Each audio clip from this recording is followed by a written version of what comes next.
Hello and welcome to core academy. My name है शिवा खान और मैं आज आपको क्लास 8 का why do we need a parliament explain करने वाली हूँ। इससे पहले हमने 2 चैप्टर्स में पढ़ा कि कॉन्स्टिट्यूशन कितना इम्पोर्टेंट है, ठीक है। फिर हमने देखा सेक्युलरिज्म क्या है, पार्लियामेंट इतना इम्पोर्टेंट क्यों और कैसे है। हमने पढ़ा था एग्जीक्यूटिव, लेजिस्लेचर एंड जुडिशरी। तो लेजिस्लेचर का पार्ट ही पार्लियामेंट है। क्या है? लेजिस्लेचर का पार्ट ही पार्लियामेंट है। लेजिस्लेचर मतलब लॉ बनाना, ठीक है। तो लॉ कहाँ बनते हैं? पार्लियामेंट में बनते हैं। यही आज हम इसको डिटेल में एनालाइज कर रहे हैं। आज हम इस टॉपिक को डिटेल में एनालाइज करेंगे कि पार्लियामेंट में किस तरह से लॉ मेकिंग किया जाता है और कौन लॉ मेकर होते हैं, ठीक है। Why should people decide? लोगों को क्यों डिसाइड करना चाहिए? मीन्स लोग ही क्यों डिसाइड करें, ये क्वेश्चन है। Basically question arises is parliament में कौन जाएगा और कौन नहीं, ये डिसाइड लोग क्यों करेंगे। इसका ये आपसे क्वेश्चन पूछा गया जिसका आपको आंसर देना पड़ेगा। आप क्या, हम आंसर नहीं देंगे। तो क्या है, और इसके लिए हमको थोड़ा सा हिस्ट्री में जाना पड़ेगा। इंडिया गॉट इंडिपेंडेंस ऑन 15 अगस्त 1947। इससे पहले इंडिया की हालत बहुत ख़राब थी। हर तरह से शोषित किया जाता था, लोगों को दबाया जाता था, लोगों को अपने पॉइंट ऑफ व्यूज रखने नहीं देते थे, लोगों को इक्वालिटी नहीं देते थे, लोगों के पास इक्वालिटी नहीं थी, लोगों के पास डिसीजन मेकिंग पावर नहीं था। तो इन सब चीज़ों को मद्देनज़र रखते हुए डेमोक्रेसी लाया गया कि लोग, हर पर्सन को, हर इंडियन सिटीजन को अधिकार है वो अपनी बात रख सके, अपने भले के लिए सोच सके, अपना डिसीजन खुद ले सके। ये सारी बातें थी। आइए और डिटेल में इनसे पढ़ते हैं। On 15 August 1947 India got independence. 15 अगस्त 1947 को इंडिया को इंडिपेंडेंस मिली, आप सब जानते ही हैं। It was long and difficult struggle. ये बहुत ही लंबी लड़ाई थी और बहुत स्ट्रगलफुल लड़ाई थी। मीन्स बहुत ही जद्दोजहद करनी पड़ी हमको इंडिया को इंडिपेंडेंस लाने में, ठीक है। Under colonial rule people lived in for fear of British government. Under colonial rule के अंदर ब्रिटिश कोई भी लॉ लगा देते थे जिससे लोगों में डर बैठ जाता था कि अब कौन सा रूल आएगा और अब कौन से और किस तरह से लोगों को शोषित किया जाएगा, मीन्स एक्सप्लॉइट किया जाएगा। हर तरह से टैक्स वसूले जा रहे थे गरीब लोगों से, ठीक है। कोई भी एग्जम्पशन नहीं दिया जा रहा था टैक्सेस में। ये सारी बातें थी। In 1885, Indian National Congress demanded that there will be elected members in the legislature. आप सबको पता ही है, जो भी रूल बन के आता था ब्रिटेन से बन के इंडिया में आता था। कोई भी वाइस रॉय या गवर्नर जनरल आता था, वो ब्रिटेन में अपॉइंट करते थे और वो इंडिया में आके रूल करने लग जाता था। कुछ समय बाद 1885 के दौरान इंडिया में पार्लियामेंट इस्टेब्लिश किया गया, जहाँ पे सिर्फ ब्रिटिशर्स को ही अथॉरिटी दी गई कि वो इंडिया के लिए लॉ बनाए, ठीक है। अब इंडियन नेशनल कांग्रेस क्या चाहती थी? इंडियन नेशनल कांग्रेस चाहती थी कि इंडिया के जो पढ़े लिखे वो भी इस लेजिस्लेचर में शामिल हो, ठीक है, जो कि पहले तो मना कर दिया गया। Then after government of India act 1909 सब इलेक्टेड मेंबर्स वर अपॉइंटेड। कुछ लोगों को अनुमति दी। गवर्नमेंट ऑफ इंडिया एक्ट 1909 के दौरान एक बिल पास किया गया जिसमें जो पढ़े लिखे लोगों को अनुमति दी गई, परमिशन दी गई कि आप आ सकते हैं हमारे लेजिस्लेचर में और बैठ के लॉ मेकिंग कैसी होती है ये देख सकते हैं। लेकिन लॉज में वोटिंग के राइट्स नहीं थे। वोटिंग कैसे? अब आप सोच रहे होंगे वोटिंग राइट्स कैसे होंगे। एक लॉ बना, 10 लोग उस लॉ के फेवर में और 5 लोग उस लॉ के अगेंस्ट में। तो इनको ये पावर नहीं दी गई कि अपने वोट कास्ट कर सके। लेजिस्लेचर में बैठेंगे तो, लॉज को सुनेंगे तो, बट इनको वोट देने की अथॉरिटी नहीं थी, ठीक है। But after independence everyone has right to vote.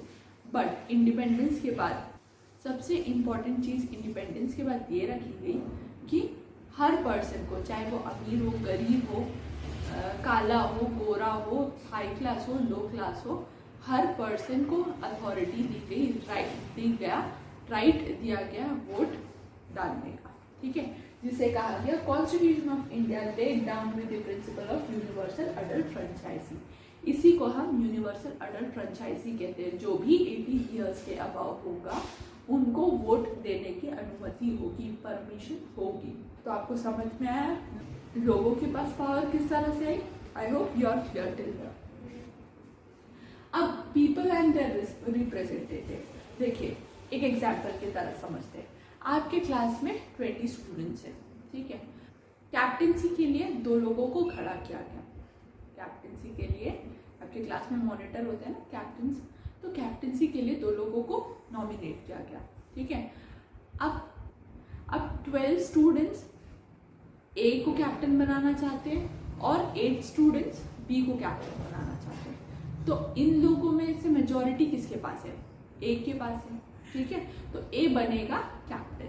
उसी तरह यहाँ पे पीपल एंड देयर रिप्रेजेंटेटिव, लोगों के पास पूरी पावर है कि अपना रिप्रेजेंटेटिव चुन के वो पार्लियामेंट में बैठाए, ठीक है। हर पर्सन जाके दिल्ली में पार्लियामेंट में बैठ जाए ये तो पॉसिबल है नहीं। 1.5 करोड़ लोगों की आबादी जाके पार्लियामेंट में सिचुएटेड हो जाए, it's not possible.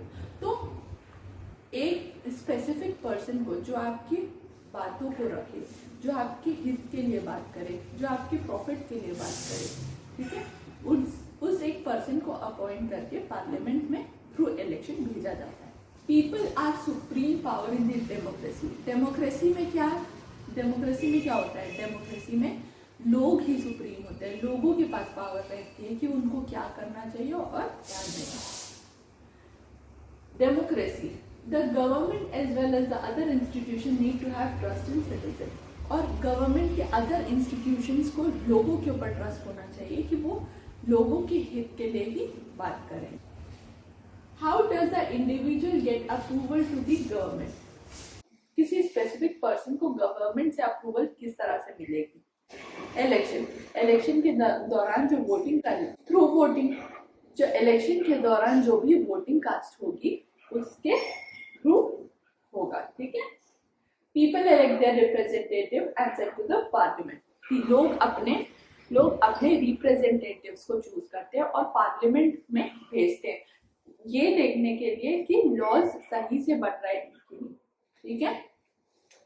The group which gets highest vote will win and will be a member of parliament. अभी मैंने आपको बताया जो लोग हाईएस्ट वोट, जिनको हाईएस्ट वोट मिलेगा वो they will be a part of parliament. They will be a part of parliament and वो will start making laws. अपने जो लोगों के लिए जो लॉज बन रहे हैं उसमें देखेंगे कि लॉज सही बन रहे हैं कि नहीं, किसी पर्सन को या किसी रिलीजन के लोगों को कोई प्रॉब्लम तो नहीं आएगी इन सब लॉज से। ये सारी चीजें देखी जाती है। आई होप यहाँ तक आप क्लियर होंगी। द रोल ऑफ पार्लियामेंट का क्या रोल है ये देखते हैं, ठीक है। The parliament in our system has an immense power because of the representative of the people. Parliament के पास बहुत पावर होती है क्योंकि वो लॉ मेकिंग बॉडी है, ठीक है। उसमें बहुत सारे लोगों का जमावड़ा है, ठीक है। ये देखते हैं कैसे। पार्लियामेंट में 2 हाउसेस रहते हैं, एक होता है लोकसभा, एक होता है राज्यसभा। लोकसभा लोगों की सभा, इसे हम लोअर हाउस भी कहते हैं, हाउस ऑफ पीपल भी कहते हैं। लोकसभा हाउस ऑफ पीपल, लोगों की सभा, ठीक है। तो लोकसभा में मेंबर्स होते हैं 545 मेंबर्स होते हैं, जिसमें मैंने ऐसे लिखा है 543 + 2, 543 मेंबर्स जो चुन के आते हैं और 2 नॉमिनेट किए जाते हैं प्रेसिडेंट के द्वारा, जो कि एंग्लो इंडियंस होते हैं। एंग्लो इंडियंस को इसीलिए रखा गया क्योंकि ब्रिटिशर्स जब यहाँ से गए थे तो उनके कुछ वंशज यहाँ पे, उनके कुछ लोग इंडिया में अभी भी रह रहे होंगे, तो उनको भी गवर्नमेंट बनाने में थोड़ा कुछ हिस्सा देना चाहिए, इसलिए उन लोगों को नॉमिनेट किया जाता है, ठीक है। जो 545 मेंबर्स होते हैं वो लोकसभा के होते हैं, जो 543 मेंबर्स लोकसभा के और 2 people nominated by the president, ठीक है, वो भी एंग्लो इंडियन। और लोकसभा को चेयर करते हैं speaker.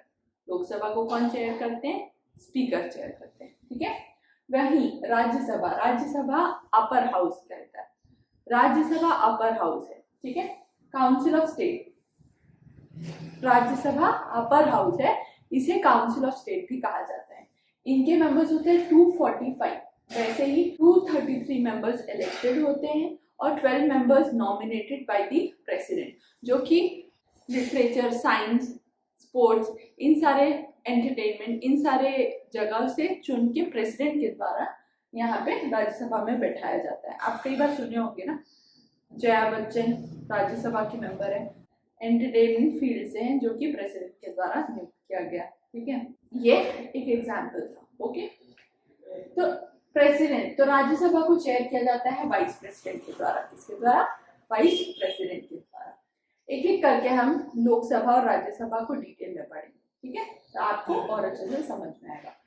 Lok Sabha, the Lok Sabha is usually elected once in every 5 years, 5 सालों में एक बार होने वाले इलेक्शन को लोकसभा कहते हैं। स्पेसिफिकली अगर गवर्नमेंट नहीं गिरी, गवर्नमेंट गिरने का मतलब ये नहीं कि चलते चलते गिरती, गवर्नमेंट गिरने का मतलब अगर उनके एमएलएस कम हो गए तो वो पार्टी गवर्नमेंट में, सॉरी, वो पार्टी रूलिंग पार्टी नहीं रहेगी। आपको एक्सप्लेन करते हैं कैसे।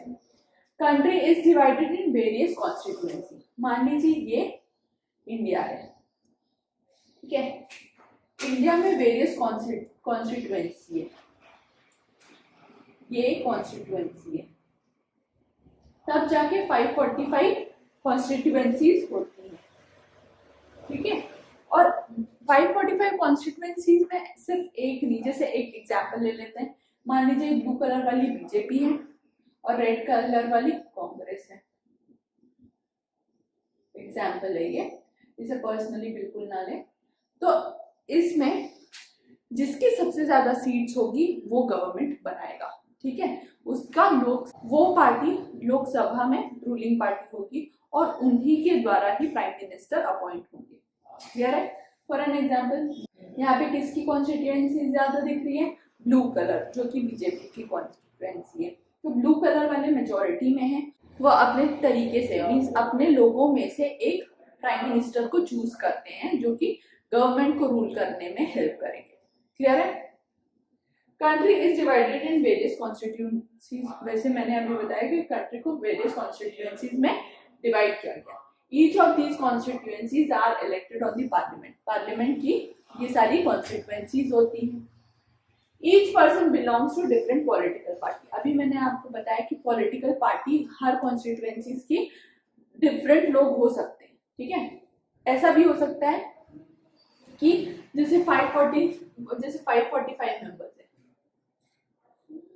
200 बीजेपी के हुए, 200 कांग्रेस के हुए और 145 पीपल किसी और पार्टी के होंगे, ठीक है।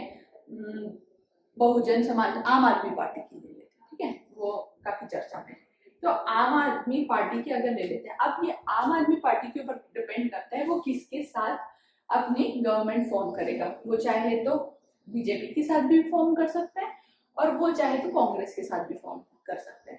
अगर इन दोनों के, अगर मान लीजिए बीजेपी के साथ 145 मेंबर्स आम आदमी पार्टी जोड़ लेती है तो ये पावर में आ जाती है, बीजेपी पावर में आ जाती है, ठीक है, बीजेपी पावर में आ जाएगी। तो इस तरह से गठबंधन होता है। Clear? The elected representative to the parliament are known as member of parliament, जो यहाँ पे जो लोग इलेक्ट होके आते हैं उन्हें क्या कहते हैं? मेंबर ऑफ पार्लियामेंट या MP. The parliament performs various function, parliament के कुछ फंक्शंस होते हैं, देखते हैं क्या क्या। Select the national government, be to control, guide and inform the government, government को कंट्रोल करना, किस तरह से गवर्नमेंट को रन करना है, ये सारी बातें कौन बताता है? पार्लियामेंट बताता है। लॉ मेकिंग, लॉ को किस तरह से बनाना है। अब ये नहीं होना चाहिए ना कि एक पार्ट अगर कोई लॉ बना रहा है तो किसी और रिलीजन के लोगों को उससे कोई प्रॉब्लम हो, ऐसा भी लॉ नहीं होना चाहिए, ठीक है। तो लॉ ऐसे होने चाहिए जो सारे लोगों को एक्सेप्टेबल हो, जो सारे लोग एक्सेप्ट कर सके। आई होप यहाँ तक क्लियर है। आगे बढ़ते हैं। पार्लियामेंट के फंक्शंस को पढ़ने से पहले हम राज्यसभा की तरफ देख लेते हैं। It functions primarily as the representative of the state. ये हर स्टेट को रिप्रेजेंटेट करता है Rajya Sabha. Elected indirectly by the elected members. Rajya Sabha के जो मेंबर्स होते हैं वो इनडायरेक्टली इलेक्ट होते हैं। कैसे? अभी आप सोचेंगे कैसे। जो लोकसभा के मेंबर्स हैं वो लोग इलेक्ट करते हैं राज्यसभा के मेंबर्स को। ठीक है, जो लोकसभा के मेंबर हैं वो इलेक्ट करते हैं राज्यसभा के मेंबर्स को, इसीलिए इन्हें क्या कहा गया? Indirectly elected. A bill is required to be passed in Rajya Sabha. देखिए, जो भी लॉ बनते हैं, पहले तो लॉज कौन बनाते हैं? राज्यसभा भी बना सकते हैं, लोकसभा भी बना सकते हैं। ठीक है, मान लीजिए फॉर एन एग्जाम्पल लोकसभा ने लॉ बनाया, किसी टॉपिक के ऊपर लॉ बनाया।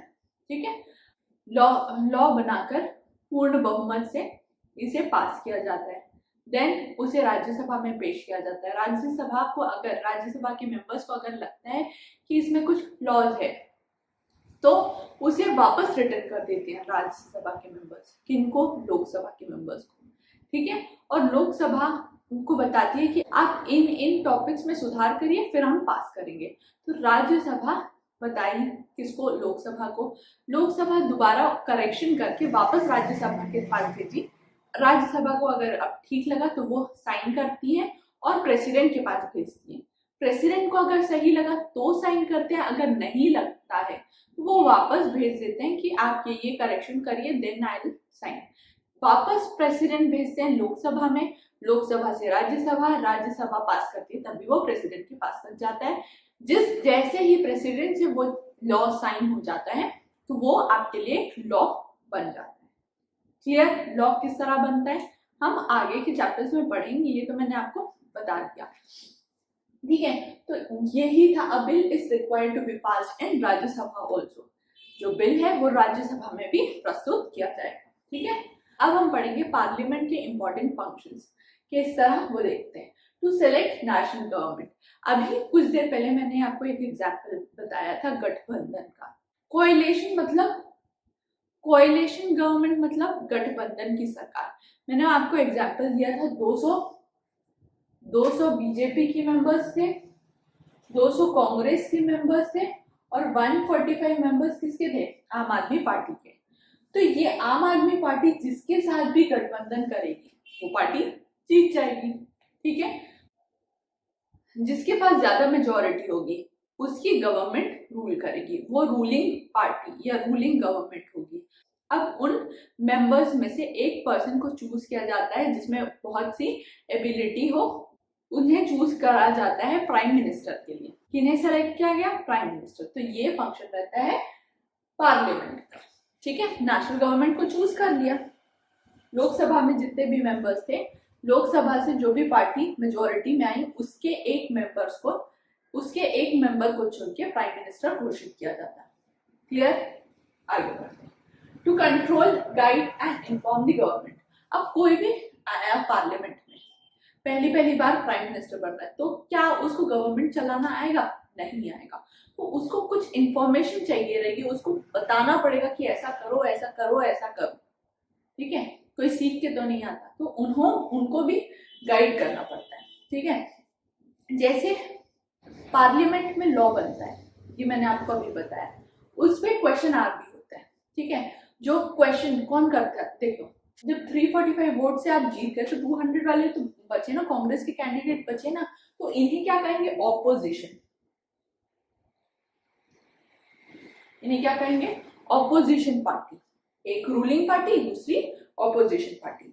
अगर लॉ में कोई भी गलत हो या उनको समझ नहीं आ रहा हो या उसमें कोई भी लॉ में कोई भी प्रॉब्लम हो, तो ऑपोजिशन पार्टी क्वेश्चन आवर के दौरान उनसे क्वेश्चन कर सकती है, जिस भी टॉपिक पे चाहे, लॉ के अंदर, उस लॉ के अंडर जिस भी टॉपिक पे चाहे वो क्वेश्चन कर सकती है। ठीक है, तो important way through which parliament can control the executive. ये एक इंपॉर्टेंट तरीका है जिस तरह से लोगों को एग्जीक्यूट किया जा सकता है या कंट्रोल किया जा सकता है। Clear? MPs can ask question on the working government. MPs कौन? देखो, मैंने अभी बताया था 200 एमपीज के, बीजेपी के 200, MP कांग्रेस के, तो ये मेंबर ऑफ पार्लियामेंट है। तो जो बचे हुए MPs है वो भी क्वेश्चन कर सकते हैं, वो ऑपोजिशन पार्टी है और वो क्वेश्चन कर सकती है रूलिंग पार्टी से कि ऐसा यहाँ पे इस जगह सुधार होना चाहिए था, अभी तक क्यों नहीं हुआ। तो वो आंसर देने के लिए, तो रूलिंग पार्टी आंसर देने के लिए लायबल होगी। क्लियर है? The opposition party plays an critical role, इसीलिए कहा गया ऑपोजिशन जो पार्टी है वो बहुत ही इंपॉर्टेंट रोल प्ले करती है, क्योंकि अगर वो क्वेश्चन नहीं करेगी तो सब शांत रहेंगे, तो डेवलपमेंट कहाँ से आएगा। जब वो क्वेश्चन करेगी रूलिंग पार्टी से तब उनको समझ में आएगा कि हाँ हमें काम करना है। क्लियर है? जैसा कि ए था to select national government, B था to control guide and inform the government, और सी है मेकिंग ऑफ लॉ। सी है making of laws. Making of law के ऊपर अगला पूरा चैप्टर डिपेंड, तो ये टॉपिक हम पूरा डिस्कस करेंगे नेक्स्ट चैप्टर में। आई होप यहाँ तक आप क्लियर होंगे। अगर इस टॉपिक में अगर आपको कोई भी डाउट हो तो please let me know, I will be happy to help you. Till then